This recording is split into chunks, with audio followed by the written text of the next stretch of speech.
जय अंबे विद्यार्थी मित्रों, जय Ambe group of school YouTube channel पर तमारू फरी एक बार हार्दिक स्वागत है। तो आज आपणे हजी जे अमुक महत्वनी जे व्याख्याओ छे, जे महत्वना पदों छे एनी वात करवाना छीए अने अत्यार सुधी जे भणेला छे तेने टॉपिक पर जे स्वाध्यायना जे आपने एक्सरसाइजनी पाछळना जे एमसीक्यू आपेला छे तेनी आपणे चर्चा करीशुं। आ सिवाय एक्स्ट्रा एमसीक्यू पण हुं तमने चर्चा करीश। ओके, चलो।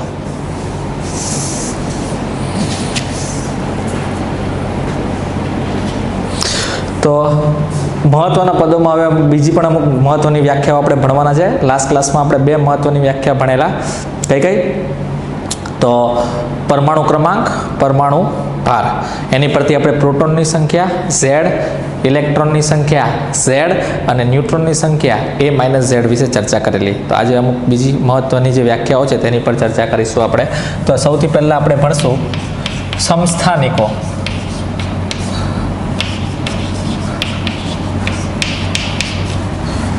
बराबर, जेने कहेवामां आइसोटोप्स।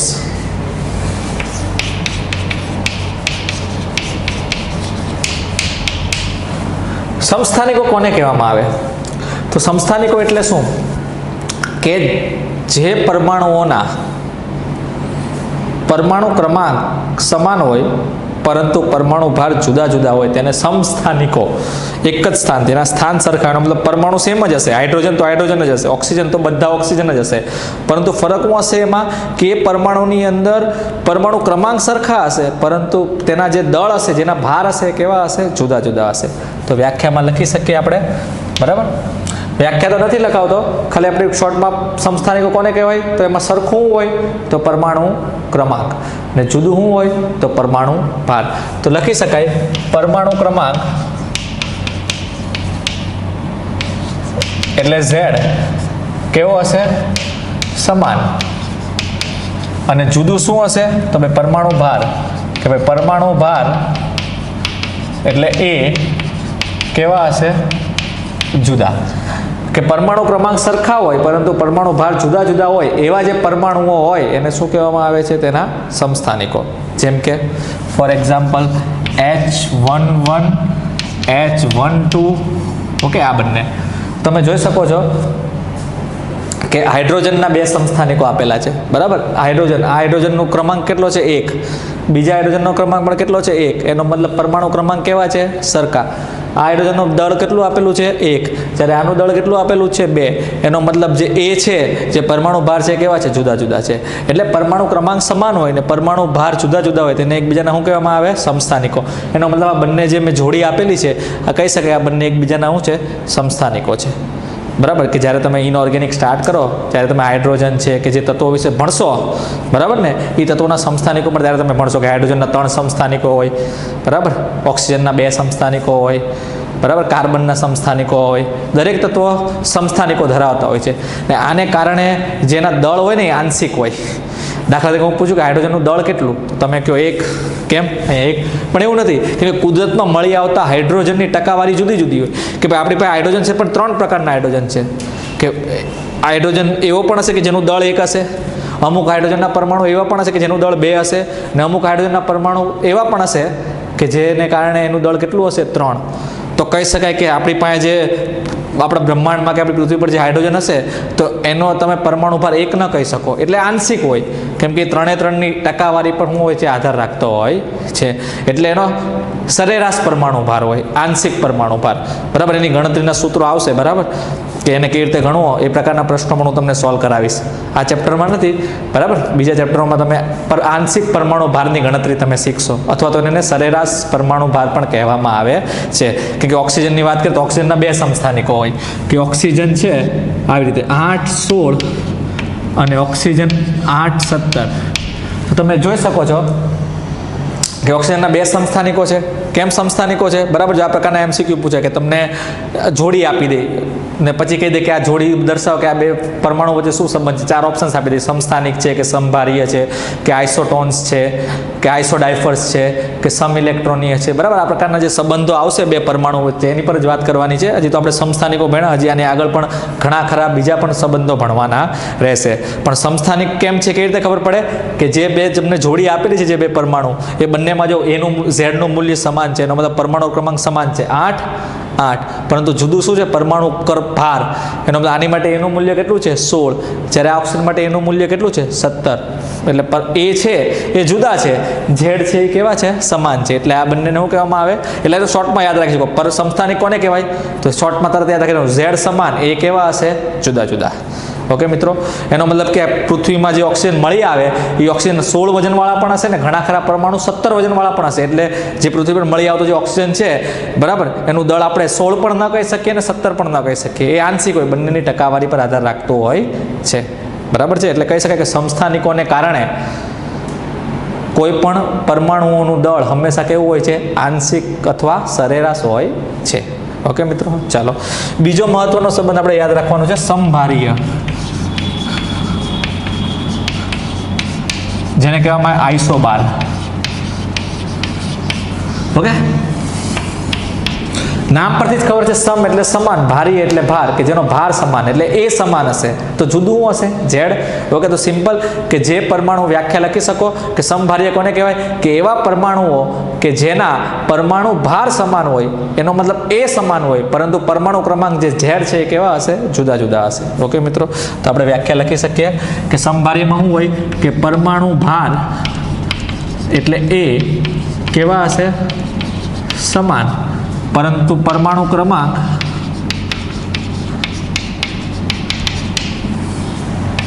ઝેડ કેવા હશે? જુદા. ફોર એક્ઝામ્પલ,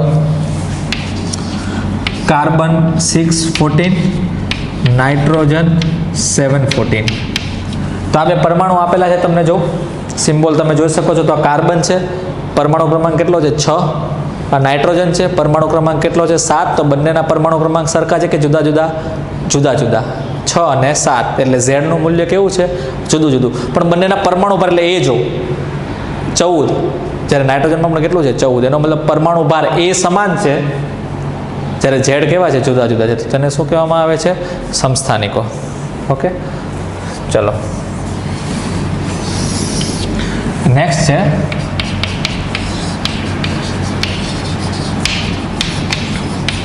સમન્યુટ્રિનો, અથવા તો તેને આઇસોટોન પણ કહેવામાં આવે છે. ઓકે, તો આમાં શું સમાન હોય ને શું જુદું જુદું હોય? તો આમાં પરમાણુ ક્રમાંક પણ જુદા જુદા હોય ને પરમાણુ ભાર પણ જુદા જુદા હોય.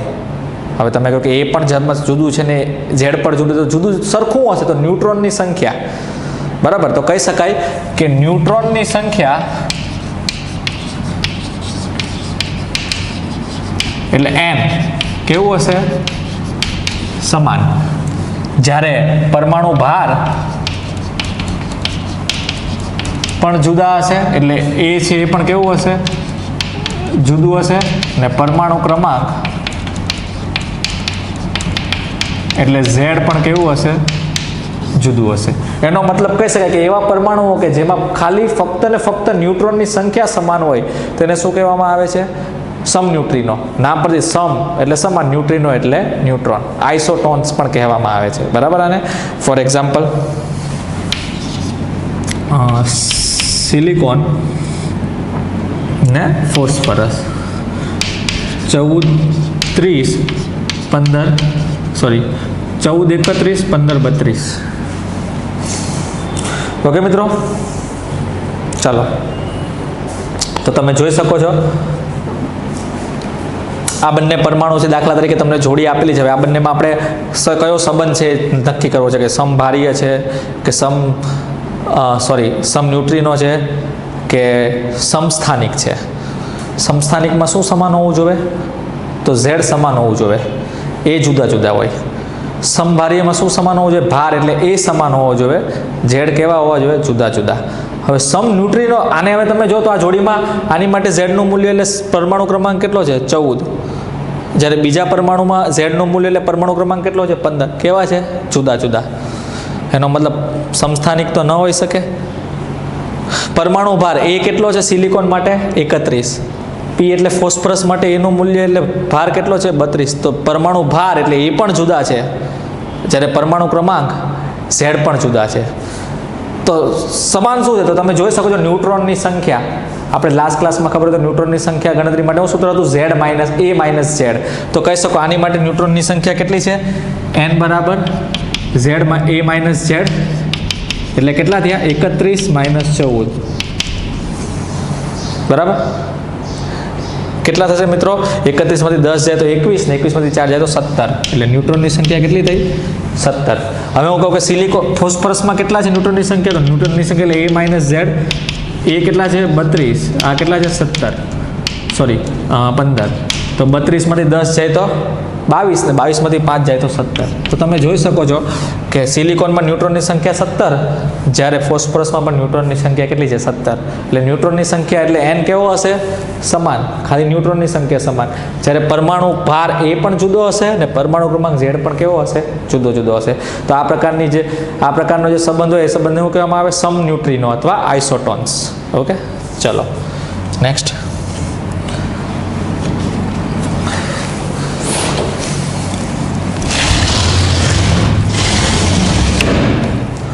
ચલો મિત્રો, આપણો નેક્સ્ટ સંબંધ છે સમ ઇલેક્ટ્રોનીય.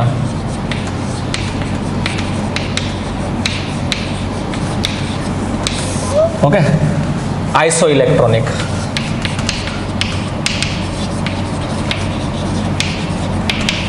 મોસ્ટ ઇમ્પોર્ટન્ટ છે. બરાબર, આની પરથી ઘણીવાર પ્રશ્નો પૂછાયેલા છે. સમ ઇલેક્ટ્રોનીય, નામ પરથી જ ખબર પડે ઇલેક્ટ્રોનની સંખ્યા કેવી હશે? સમાન હશે. તો લખી શકાય કે ઇલેક્ટ્રોન એટલે ઈની સંખ્યા કેવી હશે? સમાન હશે. એટલે જે પરમાણુ અથવા જે આયનની અંદર ઇલેક્ટ્રોનની સંખ્યા સમાન હોય તેને શું કહેવામાં આવે છે?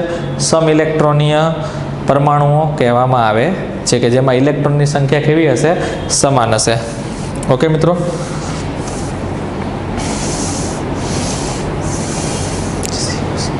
ફોર એક્ઝામ્પલ CO લો,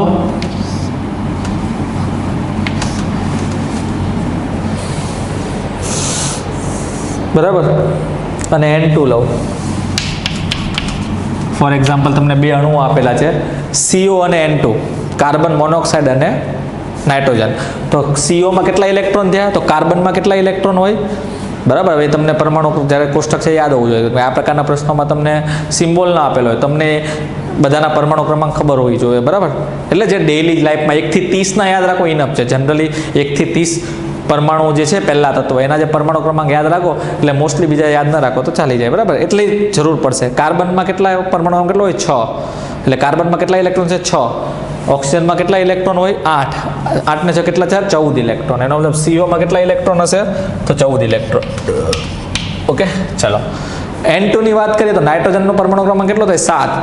એવા કેટલા નાઇટ્રોજન છે? 2 નાઇટ્રોજન છે. એનો મતલબ પરમાણુ ક્રમાંક Z નું મૂલ્ય E ના મૂલ્ય બરાબર થાય. તો આમાં કેટલા ઇલેક્ટ્રોન હશે? 7 ગુણ્યા 2 એટલે 14 ઇલેક્ટ્રોન.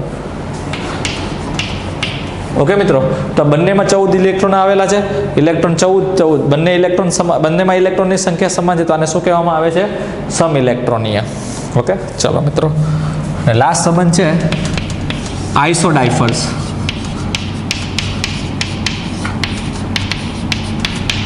ઓકે, તો આઇસોડાઇફર્સ કોને કહેવાય? તો જેની અંદર n-Z નું મૂલ્ય સમાન હોય, કે જે પરમાણુ માટે n-Z નું મૂલ્ય સમાન, એનો મતલબ ન્યુટ્રોન અને પ્રોટોનની સંખ્યાનો જે તફાવત છે એ સમાન હોય. બરાબર છે. તો આઇસોડાઇફર્સ કોને કહેવામાં આવે? કે જે પરમાણુઓમાં ન્યુટ્રોન અને પ્રોટોનની સંખ્યાનો તફાવત સમાન હોય.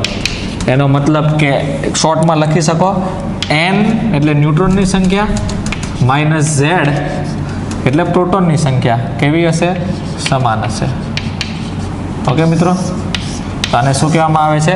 આઇસોડાઇફર્સ. કે આઇસોડાઇફર્સ કોને કહેવામાં આવે છે? કે પ્રોટોન અને ન્યુટ્રોનની સંખ્યાનો જે તફાવત છે કેવો હોય? સરખો હોય. ઓકે, તો ફોર એક્ઝામ્પલ હું વાત કરું તો વાત કરીએ આપણે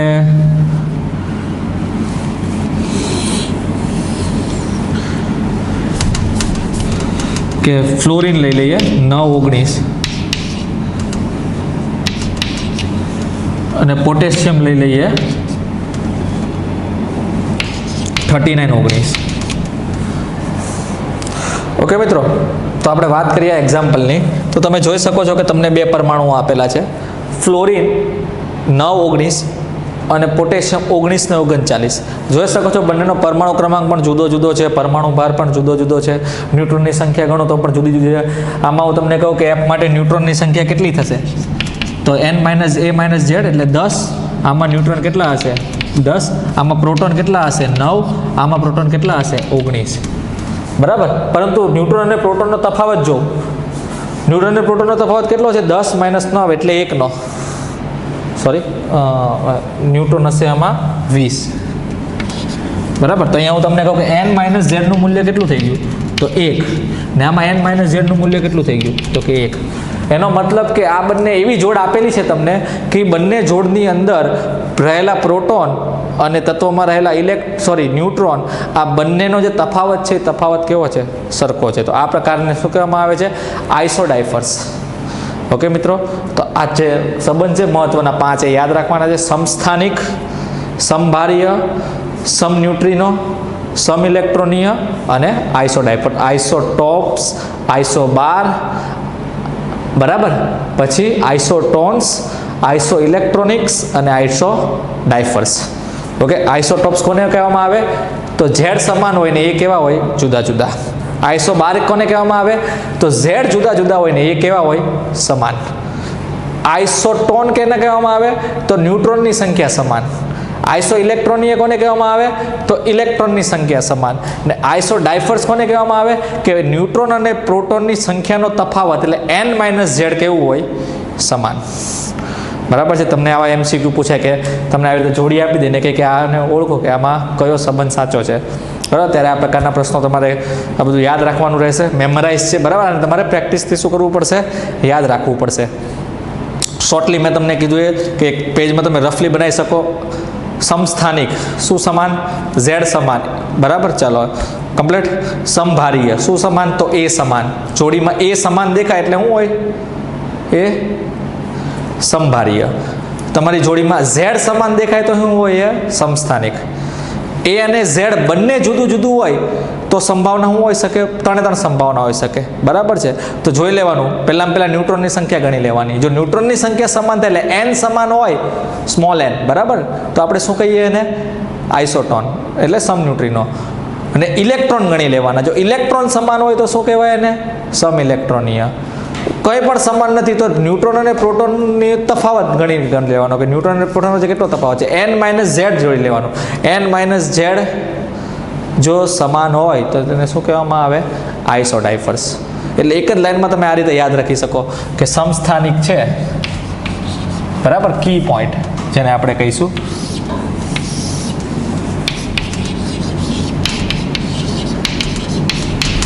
કે આપણે વાત કરીએ સમસ્થાનિક, જે આપણે સંબંધ મેળવ્યા, તો સમસ્થાનિક આમાં શું સમાન હશે, તો z સમાન. જે સમાન હોય યાદ રાખી લેવાનું, ખાલી કમ્પેર કરવાનું રહે. પછી હું કહું કે સમભારીય શું સમાન હશે, તો ભાઈ a સમાન હશે. આપણે આ બધી સંજ્ઞા વિશે જાણકારી મેળવી લીધેલી છે કે a કોને કહેવાય, z કોને કહેવાય, p પ્રોટોન કોને કહેવાય, e ઇલેક્ટ્રોન, n ન્યુટ્રોન, બરાબર. સમન્યુટ્રિનો એટલે એમાં શું સમાન હશે, n સમાન, સ્મોલ n એટલે ન્યુટ્રોન સમાન હશે, બરાબર. પછી આપણે ભણ્યા સમઇલેક્ટ્રોનીય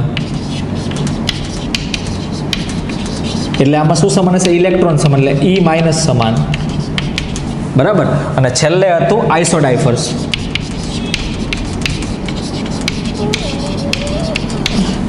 ઓકે, આઇસોડાયફર્સમાં શું સમાન હતું, n - z સમાન, બરાબર. તો આ રીતે કી પોઈન્ટ યાદ રાખી શકો છો, એટલે ઇઝીલી તમે વ્યાખ્યા સહિત આ બધી વસ્તુ કરી શકો છો, યાદ રાખી શકો છો. ઓકે મિત્રો, તો આ જે 5 જે સંબંધો છે મહત્વના એ યાદ રાખવાના છે, બરાબર. પ્રકારના પ્રશ્નો પૂછે. હવે આપણે મેં તમને કીધું કે અત્યાર સુધી જે સિલેબસ ચાલેલો છે, કેથોડ રે ભણી ગયા, કેનાલ રે ભણી ગયા આપણે, મુખ્ય તો આ બે ઇમ્પોર્ટન્ટ ટોપિક હતા. આ સિવાય આપણે પરમાણુ ભાર, પરમાણુ ક્રમાંક, ઝેડ, એન, ઈ, પી, બરાબર આ બધી સંજ્ઞા વિશે ભણી ગયા, સમસ્થાનિકો, સંભાર્ય, આ બધા સંબંધો વિશે ભણી ગયા. એની પરથી જે એક્સરસાઇઝ હતી, એક્સરસાઇઝના અમુક જે MCQ છે, 4-5 MCQ છે, બરાબર ને, એને આપણે સોલ્વ કરવાની કોશિશ કરીએ. તો મિત્રો આપણે MCQની વાત કરીએ તો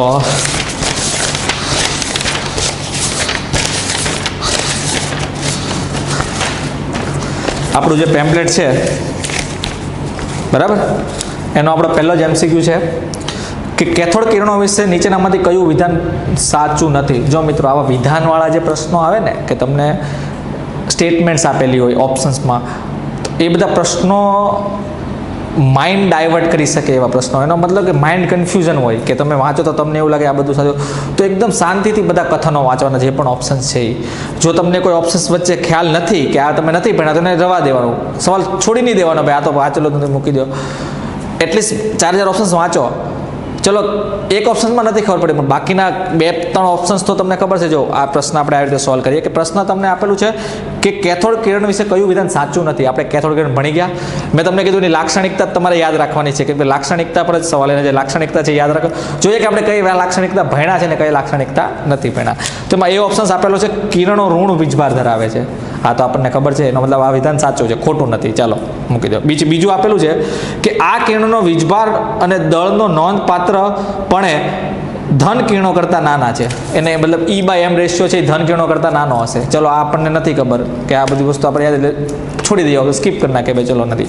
ત્રીજો ઓપ્શન વાંચવાની કોશિશ કરીએ. ત્રીજું છે આ કિરણો યાંત્રિક અસર ઉત્પન્ન કરે છે. યાંત્રિક અસર એટલે કે દાખલા તરીકે એ પ્રયોગ આપણે કેથોડ કિરણ વચ્ચે, તો દાખલા તમે એક પેડલ મૂકી દીધેલું છે, તો દાખલા તરીકે કિરણ ભટકાતું હોય તો એ પેડલ ફરશે, વિચારો, તો આ ફરશે. કેમ કે આપણને ખબર છે કે કિરણો એના બનેલા છે, કણોના બનેલા છે, અને કણ કંઈ ને કંઈ દળ ધરાવતો હોય છે. એનો દળ ધરાવતો પદાર્થ છે, કણ છે, એ જો કોઈની સાથે ભટકાય તો એની પર કંઈ ને કંઈ અસર ઉત્પન્ન કરે. આ અસરને કહેવામાં આવે યાંત્રિક અસર. એનો આ યાંત્રિક અસર ઉત્પન્ન કરે. કોઈ પણ દળ ધરાવતી પદાર્થ હોય, બરાબર, એ યાંત્રિક અસર ઉત્પન્ન કરે છે. કોઈ પણ વસ્તુ પર જ્યારે એને અથડાવવામાં આવે તો એની પર કંઈ ને કંઈ યાંત્રિક અસર થતી હોય છે. બરાબર છે મિત્રો? તો યાંત્રિક અસર, હા સાચી વાત છે. આપણે ખોટો ઓપ્શન છે, અને છેલ્લો ઓપ્શન આપેલો છે ડિસ્ચાર્જ ટ્યુબમાં લીધેલા વાયુના સ્વભાવથી E/m નો ગુણોત્તર. એ લોકોએ શોર્ટમાં E/m ને દળ વીજભાર આપેલું છે, બરાબર. આપણે એને શોર્ટમાં શું લીધેલું? E/m. તો એ જ પૂછેલું છે કે ડિસ્ચાર્જ ટ્યુબમાં લીધેલા વાયુ E/m ના સ્વભાવથી સ્વતંત્ર છે. હા, મેં તમને ખાસ યાદ રાખવાનું કીધેલું, ખબર આપણે બંને વચ્ચે તફાવત લખેલો, કેથોડ કિરણો અને કેનાલ કિરણો. કે કેથોડ કિરણો E/m નો રેશિયો હંમેશા સ્વતંત્ર ફિક્સ જ હોય, કોઈ દિવસ બદલાય નહીં, વાયુના સ્વભાવ પર આધાર રાખતો નથી. જ્યારે કેનાલ કિરણોમાં E/m નો રેશિયો કોની પર આધાર રાખે છે? વાયુના સ્વભાવ પર. તો જો ડી ઓપ્શન શું કરી દીધેલું છે કે વાયુના સ્વભાવ પર સ્વતંત્ર, એનો મતલબ કે વાયુના સ્વભાવ પર આધાર રાખતો નથી. એ પણ સાચું છે. એનો મતલબ એ પણ સાચું, સી પણ સાચું અને ડી પણ સાચું. એટલે જવાબ શું હશે આપણી માટે? બી. ઓકે મિત્રો, ચાલો પછીનો સવાલ છે ત્રીજો, બીજો MCQ જે આપણે ભણશું, બરાબર. ત્રીજો MCQ છે કે નીચેનામાંથી કયું વિધાન ખોટું છે. ફરીથી જો વિધાનવાળો પ્રશ્ન, તો પહેલાં બધા વિધાન ચેક કરી જઈએ, બરાબર છે. ખોટું છે એ જોવાનું છે. ઓકે, પહેલો છે E/m નો ગુણોત્તર એનોડ કિરણો અચળ નથી. એનો મતલબ બદલાયા કરે. વાયુના સ્વભાવ પર આધાર રાખે કે નથી રાખતો? રાખે છે, બરાબર. આપણે ભણી ગયા કે એનોડ કિરણ એટલે કેનાલ કિરણો છે, એનો E/m રેશિયો બદલ્યા જ કરે. કેમ કે કેનાલ કિરણો એના બનેલા હોય છે, તો ન્યુક્લિયસના, સોરી એટલે આયનોના જે ન્યુક્લિયસ હોય એના. ને આયનો ગમે તે હોય શકે. તમે જે ઓક્સિજન વાયુ ભરો તો O+ એનોડ કિરણો એના બનેલા હોય, O+ ના, બરાબર. હાઇડ્રોજન વાયુ ભરો તો એનોડ કિરણો એના બનેલા હોય, તો H+ ના. તો એનો મતલબ તમે વાયુ બદલો તો ઓટોમેટિક E/m રેશિયો શું થશે? બદલાતો રહેશે. એનો મતલબ અચળ રહેવાનો નથી. એનો મતલબ કે E/m નો ગુણોત્તર હંમેશા અચળ નથી. સાચી વાત છે. બીજું કથન એ કહે છે કે E/m નો ગુણોત્તર એનોડ કિરણો માટે નોંધપાત્ર પણ ઇલેક્ટ્રોન કરતાં નાનો હોય છે. ઓકે, ચલો આ આપણને નથી ખબર. એનો મતલબ કે આ સ્ટેટમેન્ટ આપણે જાણતા નથી, એટલે અત્યારે સ્કીપ રાખીએ છીએ, બરાબર. આ તમને એક ટેકનિક બતાવું છું કે આપણે કેવી રીતે આ પ્રકારના પ્રશ્નો સોલ્વ કરીએ. કે આ સ્ટેટમેન્ટ આપણે મેં હું તમને કીધેલું, ફક્ત તમારે શું યાદ રાખવાનું છે? તમે ફક્ત ને ફક્ત એની જે મેં લાક્ષણિકતા લખાવેલી યાદ રાખો તો ઇનફ છે. આ લાક્ષણિકતામાં આપણે લખેલું છે? નથી લખેલું. ચલો તો સ્કીપ કરી દો. ત્રીજો ઓપ્શન વાંચો, બરાબર. મુલિકિન તેલ નો પ્રયોગ સ્વભાવ બતાવે છે. હવે આ પ્રયોગ સિલેબસમાં નથી આપણે, બરાબર છે. તો આ પ્રયોગ હું તમને ચર્ચા કરી દઉં અત્યારે. તો આ પ્રયોગ સાચો છે, કેમ કે જે ઇલેક્ટ્રોનનો વીજભાર ગણતરી માટેનો જે પ્રયોગ કરેલો હોય મુલેકિન નામના વૈજ્ઞાનિકે કરેલો હતો, બરાબર. ને ડી ઓપ્શન છે ઇલેક્ટ્રોન સાથે સંબંધિત તરંગ લંબાઈ એ પ્રોટોન સાથે સંબંધિત તરંગ લંબાઈ બરાબર હશે જ્યારે પ્રોટોનનો વેગ અને ઇલેક્ટ્રોન વેગ બરાબર. હવે આ વિધાન ખોટું છે. કેમ ખોટું છે? આ થોડું ઘણું જે આપણે ભણવાનું બાકી છે તરંગ લંબાઈ વિશે, જે આપણે એટલું ભણ્યા નથી, બરાબર. તમે ભણશો આગળ કે તરંગ લંબાઈ દળના વ્યસ્ત પ્રમાણમાં હોય, બરાબર છે. અત્યારે હું તમને હિન્ટ આપી દઉં ખાલી. તરંગ લંબાઈ જે લેમ્બડા હશે એ દળના કેવા પ્રમાણમાં હોય છે? વ્યસ્ત પ્રમાણમાં. દળ વધારે હોય ને તો તરંગ લંબાઈ ઓછી હોય. હવે આને આ સ્ટેટમેન્ટ એમ કહે છે કે ઇલેક્ટ્રોન અને પ્રોટોનની જે તરંગ લંબાઈ છે એ સમાન હશે. ખોટી વસ્તુ છે. કેમ? કેમ કે બંનેના દળ જુદા જુદા છે, તો બંનેની સાથે જે સંબંધિત તરંગ લંબાઈ છે એ પણ કેવી હોવી જોઈએ? જુદી જુદી હોવી જોઈએ. એનો મતલબ કથન કેવું છે? ખોટું છે. ચાલો ચોથો MCQ. લગભગ તત્વોને આંશિક પરમાણ્વીય દળ હોય છે. હમણાં આપણે વાત કરી આંશિક એટલે સરેરાશ દળ હોય છે. કેમ? કોને કારણે? તે હવે સમસ્થાનિકોને કારણે. તો તમે જોઈ શકો છો ઓપ્શન્સ બી, તેમના સમસ્થાનિકો જુદા જુદા દળ ધરાવતા હોય છે. જુદા જુદા દળ હોય સમસ્થાનિકોના, એને કારણે કહી શકો કે એના દળ પણ કેવા હોય છે? આંશિક હોય છે. ઓકે મિત્રો, ચાલો MCQ નંબર 5. અણુઓના સમૂહ જે આઇસો ઇલેક્ટ્રોનીય ધરાવે છે. ઓકે મિત્રો, તો આ તમે સેલ્ફમાં કરી નાખજો. આઇસો ઇલેક્ટ્રોનિક એનો મતલબ કે તમારે એવી જોડ લેવાની છે. આ સંબંધ વિશે આવી ગયા. આપણે પ્રશ્ન કર્યા એ પ્રમાણે કે એવી જોડ પસંદ કરવાની છે કે જેમાં ઇલેક્ટ્રોનની સંખ્યા કેવી હોય? સમાન હોય. તો આમાં ઓપ્શન આવશે ડી. તમે ગણતરી કરો તો બેન્ઝીન અને બોરાઝોલ છે એ બંનેમાં ઇલેક્ટ્રોનની સંખ્યા કેવી થશે? સમાન થશે. નેક્સ્ટ છે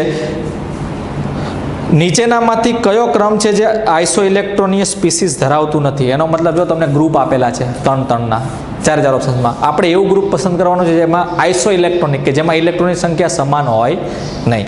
તો તમે જોઈ શકો છો આમાં ઓપ્શન્સ બી આવશે.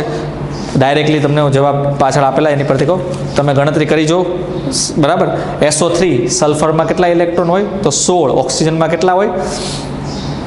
તો 8, 8 × 24, 24 + 16 ને -2 છે એટલે 2 વધારે. એટલે આ બધામાં તમારે ઇલેક્ટ્રોનની ગણતરી કરવાની છે, બરાબર છે. સેલ્ફમાં કરી નાખજો. આપણે ગણતરી કરતા શીખી ગયા છે. સિમ્પલ ક્વેશ્ચન છે. ખાલી ઇલેક્ટ્રોન ગણવાના છે ને એવું ગ્રુપ પસંદ કરવાનું છે કે જેમાં ઇલેક્ટ્રોનની સંખ્યા કેવી હોય છે? જુદી જુદી હોય છે, બરાબર છે. ચાલો 7મો સવાલ છે. નીચેના પૈકી કયો આઇસો ઇલેક્ટ્રોનિક સમૂહ છે? તો સિમ્પલ આ પણ એક પ્રકારનો પ્રશ્ન છે. આપણે સમૂહ જેવું તમને 4 ઓપ્શન્સમાં 4 સમૂહ આપેલા છે, બરાબર. 4 પરમાણુ અથવા 4 આયનો આપેલા છે અને 4 આયનોમાં ઇલેક્ટ્રોનની ગણતરી કરવાની છે. જેમાં ઇલેક્ટ્રોનની સંખ્યા સમાન હશે અને આપણે શું કહીએ? Iso electronic. તો આ 4માં તમારે ગણતરી કરવાની રહેશે જેમાં ઇલેક્ટ્રોનની સંખ્યા સમાન હશે, બરાબર. એને શું કહીએ આપણે? Iso electron. આમાં સમૂહ આવશે એ, બરાબર. K+. કેટલા ઇલેક્ટ્રોન થયા? પોટેશિયમ માટે કેટલા પ્રોટોન હોય? પોટેશિયમમાં 19. તો ઇલેક્ટ્રોન કેટલા થયા? K+ એટલે 1 ઓછો એટલે 18 ઇલેક્ટ્રોન. પછી આપેલું છે Ca+2. તો કેલ્શિયમમાં કેટલા ઇલેક્ટ્રોન હોય? તો 20 + 2 એટલે 2 ઓછા એટલે કેટલા થયા? 18.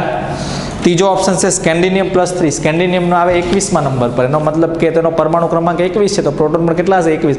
એટલે મેં તમને પહેલાં કીધું, તમે 1 થી લઈને 30 પરમાણુ ક્રમાંક છે તે તમારે યાદ રાખવાના રહેશે. 1 થી લઈને 30, બરાબર. તો આવર્ત કોષ્ટકના કે એમાં તમને એટલે એટલીસ્ટ 1 થી લઈને 30ના આપણને પ્રોટોનની સંખ્યા, ઇલેક્ટ્રોનની સંખ્યા ખબર હોવી. એટલે પ્રોટોન ઇલેક્ટ્રોનની સંખ્યા તો કેવી હોય? બંનેમાં સમાન જ હશે. તો સ્કેન્ડિનિયમ 21મા નંબર પર આવે. એટલે પ્રોટોન કેટલા હશે એમાં? 21. તો ઇલેક્ટ્રોન પણ કેટલા છે? 21. પણ આયન છે +3. +3 એટલે 1 ઇલેક્ટ્રોન કેટલા? 3 ઇલેક્ટ્રોન કેવા હશે? ઓછા. એટલે 21 - 3 એટલે કેટલા ઇલેક્ટ્રોન થયા? 18. અને ચોથો છે Cl-. ક્લોરીન કયા નંબર પર આવે? 17મા નંબર પર. એનો મતલબ કે પ્રોટોનની સંખ્યા કેટલી હશે? 17. -1 છે એટલે 1 ઇલેક્ટ્રોન વધારે હશે. 17 - 1 એટલે કેટલા થઈ ગયા? 18. તો જોઈ શકો છો 4માં કેટલા ઇલેક્ટ્રોન છે? 18. ઓકે મિત્રો, તો ચાલો. અને 8મો MCQ જો સરસ MCQ છે. તમને આપણે આ પ્રશ્ન બોર્ડ પર સોલ્વ કરીએ.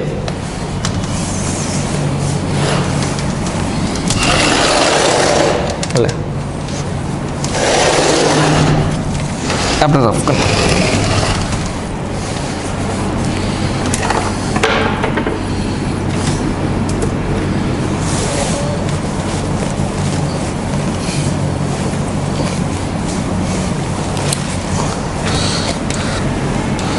ચલો પ્રશ્ન નંબર 8 MCQ, બરાબર. તમને આપેલું છે ABC પરમાણુના વિન્યાસ નીચે પ્રમાણે છે.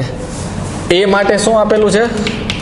Z90 આપેલા છે વત્તા N કેટલા આપેલા છે? 146. Z એટલે આપણને ખબર છે પ્રોટોન, ને N કેટલા આપેલા છે? 146. B આપેલા છે Z92 વત્તા n કેટલા આપેલા છે 146 ને C આપેલું છે Z નું મૂલ્ય 90 ને n નું મૂલ્ય કેટલું આપેલું છે 148. ઓકે, આ ત્રણ તમને પરમાણુઓ આપેલા છે શોર્ટમાં ABC. એની માટે Z નું મૂલ્ય 90, n ન્યુટ્રોન કેટલા છે 146. B પરમાણુ માટે પરમાણુ ક્રમાંક 92 Z અને ન્યુટ્રોન કેટલા છે 146. અને C છે એમાં Z એટલે પરમાણુ ક્રમાંક 90 અને n એટલે ન્યુટ્રોન કેટલા છે 148. એટલે એટલીસ્ટ ઇટ મીન્સ પ્રોટોન અને ન્યુટ્રોનની સંખ્યા આપેલી છે, કેન્દ્ર આપેલા છે બધા. તમને જો વિચારો, કેન્દ્ર એના બને પ્રોટોન અને ન્યુટ્રોનના. તો પ્રોટોન 90, ન્યુટ્રોન 146. તો આ વચ્ચેનો સંબંધ કીધેલો છે. તો આપણે બધા ઓપ્શન વારંવાર ચેક કરવા પડશે. બરાબર છે કે કયું વિધાન સાચું છે આપણે જોવાનું છે, ખોટું વિધાન કયું છે. એ ઓપ્શન આપેલો છે A અને C આઇસોટોન છે. એ ઓપ્શન શું આપેલો છે? A અને C શું છે? આઇસોટોન. ચેક કરીએ આપણે. આઇસોટોન કોને કહેવાય? ન્યુટ્રોનની સંખ્યા સમાન હોવી જોઈએ. આઇસોટોન એને જ કહીએ ને, ન્યુટ્રોનની સંખ્યા કેવી હોવી જોઈએ? સમાન. તો તમે જોજો, એમાં ન્યુટ્રોન કેટલા આપેલા છે 146 અને સીમાં ન્યુટ્રોન કેટલા આપેલા છે 148. બરાબર છે. તો સાચું છે કે ખોટું છે? તો ભાઈ ખોટું છે. કેમ ખોટું છે? તો ભાઈ ન્યુટ્રોનની સંખ્યા કેવી હોવી જોઈએ? સમાન હોવી જોઈએ. આઇસોટોન કોને કહેવાય? તો ન્યુટ્રોનની સંખ્યા સમાન હોવી જોઈએ. તો તમને ન્યુટ્રોનની સંખ્યા આપેલી જ છે. એમાં ન્યુટ્રોન 146 અને સીમાં ન્યુટ્રોન 148. ન્યુટ્રોનની સંખ્યા સમાન છે કે જુદી જુદી? તો જુદી જુદી. તો આઇસોટોન નથી. ઓકે, ચલો. બી વિધાન આપેલું છે તમને. A અને C સમસ્થાનિકો છે. A અને C શું છે? સમસ્થાનિકો. ચાલો ચેક કરીએ. સમસ્થાનિકો માટે હું સમાન હોવું જોઈએ? Z. ઓકે, ચાલો. A નો Z કેટલો છે? 90 અને C નો Z કેટલો છે? 90. ચલો, પરમાણુ ક્રમાંક સમાન છે, પણ પરમાણુ ભાર કેવા હોવા જોઈએ? જુદા જુદા. પરમાણુ ભાર એટલે પ્રોટોન પ્લસ ન્યુટ્રોન. તો આનો પરમાણુ ભાર કેટલો છે? અહીંયા હું સ્ટાર્ટ કરું તો આની માટે હું કહું કે પરમાણુ ભાર એ કેટલો થાય? તો પ્રોટોન વત્તા ન્યુટ્રોનની સંખ્યા એટલે 90 વત્તા 148 એટલે કેટલા થઈ ગયા? 238. આની માટે એ કેટલું છે? 90 વત્તા 146 એટલે 236. ને આની માટે એ કેટલું છે? 92 વત્તા 146. બરાબર, એટલે 238. ઓકે, બધા પરમાણુ ક્રમાંક લખી દીધા. પરમાણુ ભાર એટલે આપણને એ પણ ખબર પડે. ચાલો હવે જો ફરીથી ઓપ્શન જો. A અને C સમસ્થાનિકો છે. સમસ્થાનિકો કોને કહેવાય? પરમાણુ ક્રમાંક સમાન પણ પરમાણુ ભાર જુદા જુદા. તો તમે જોઈ શકો છો આ બંનેનો પરમાણુ ક્રમાંક કેટલો છે? 90 પણ પરમાણુ ભાર પર કેવા છે? જુદા જુદા છે. બરાબર છે. તો પરમાણુ ભાર જુદા હોય અને પરમાણુ ક્રમાંક સરખા હોય તો તેને શું કહીએ આપણે? સમસ્થાનિક. તો આ બંને સમસ્થાનિકો છે. જો બંને માટે Z નું મૂલ્ય કેવું છે? સમાન છે. એનો મતલબ આ વિધાન સાચું છે. ચલો, ઓપ્શન C ઓપ્શન કહે છે A અને B સમભારિકો છે. A અને B સમભારીય. તો ભાર બધા લખેલા જ છે. તો A નો ભાર કેટલો છે? 236. B નો ભાર કેટલો છે? 238. શું ભાર સમાન છે? નથી. એનો મતલબ A અને B સમભારીય નથી. એનો મતલબ આ ઓપ્શન પણ કેવો છે? ખોટો છે. D વિધાન શું કહે છે? D એમ કહે છે B અને C સમભારિકો. B અને C સમભારિકો. એનો મતલબ હવે કોના બંનેના ભાર આપણે કમ્પેર કરવાના છે? B અને C ના. તો B નો ભાર કેટલો છે? 238 અને C નો ભાર કેટલો છે? 238. એનો મતલબ કે આ બંનેના ભારો સરખા છે. એનો મતલબ સમભારીય છે. યસ. તો એનો મતલબ આ કથન કેવું છે? આપણી માટે સાચું છે. અને E ઓપ્શન આપણું છેલ્લું કથન. B અને C સમસ્થાનિકો. B અને C શું છે તમને? સમસ્થાનિકો. સમસ્થાનિકો કોને કહેવાય? શું સમાન હોવું જોઈએ? Z સમાન હોવું જોઈએ. તો B નું Z, B માટે Z કેટલું આપેલું છે? 92 અને C માટે Z કેટલું આપે છે? 90. શું પરમાણુ ક્રમાંક સરખા છે એટલે Z સરખા છે? ના, Z સરખા ન હોય એટલે સમસ્થાનિકો હોઈ શકે નહીં. એટલે આ કથન પણ કેવું છે? ખોટું છે. તો જોઈ શકો છો કયા કયા કથન ખોટા છે? આપણે ખોટા કથનો જ છે. A, C અને E. આ ત્રણ કથનો ખોટા છે. તો એની માટે ઓપ્શન્સ આવશે D, A, C કેવા છે? આપણી માટે ખોટા છે. એટલે D option is a correct answer. Okay મિત્રો, જો આ પ્રકારના સવાલ સંબંધો પર પૂછાઈ શકે. મેં તમને આગળ વાત કરેલી કે તમને સંબંધ આપે ને તમને સંબંધ પૂછીએ કે આ પ્રકારે A, B, A છે, Z છે. એટલે આ રીતની ખાસ પ્રેક્ટિસ કરજો મિત્રો. તો A કોને કહેવાય? Z કોને કહેવાય? ન્યુટ્રોન કેવી રીતે ગણતરી કરવા? ઇલેક્ટ્રોન કેવી રીતે ગણતરી કરવા? પ્રોટોન કેવી રીતે ગણતરી કરવા? ઓકે મિત્રો, તો આજના માટે લેક્ચરમાં આટલું જ છે. ઓકે, આ ચેપ્ટરની ડીપીપી આપવામાં આવશે ત્યારે તમને આની જેવા આ ટોપિકને રિલેટેડ અન્ય ઘણા બધા એમસીક્યુ આપવામાં આવશે જે ઘરે તમારે પ્રેક્ટિસ કરવાના છે અને ડીપીપી આપણે ક્લાસમાં સોલ્વ પણ કરીશું બરાબર. જે ડાઉટ હોય ત્યારે તમે ક્લાસમાં તમે શું કરી શકો છો, એને ક્લિયર કરી શકો છો. ઓકે મિત્રો, નેક્સ્ટ ક્લાસમાં આપણે પરમાણુ નમૂનાઓ એનો મતલબ કે મૂળભૂત કણોની ગોઠવણી પર ચર્ચા કરવા છો. ઓકે મિત્રો, જય અંબે.